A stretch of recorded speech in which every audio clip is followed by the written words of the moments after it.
Satpol PP Kota Palembang menyiapkan sebanyak 400 personil untuk melakukan pengawasan malam tahun baru pada 7 titik yang ada di Benteng Kuto Besak dan Jembatan Ampera.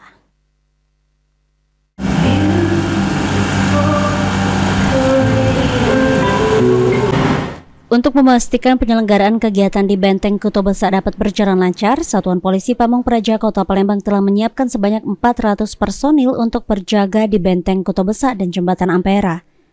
Kabid Tibum dan Transmas Satpol PP Palembang Charlie Panggarbesi mengatakan, pada malam tahun baru Satpol PP Palembang menurunkan 400 personil yang akan berjaga di beberapa titik, yakni di Jembatan Ampera, di Pelataran BKB, dan seluruh pelataran BKB.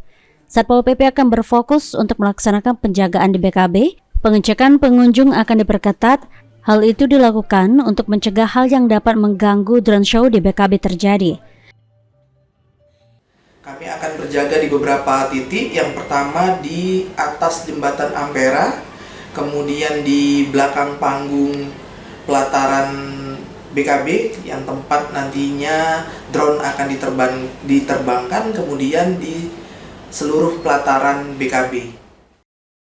Seluruh pengunjung yang akan memadati Jembatan Ampera dan BKB dihimbau untuk tidak mengarahkan kembang api ke lintasan drone show di malam tahun baru 2025. Ilham Wahyudi, PAL TV.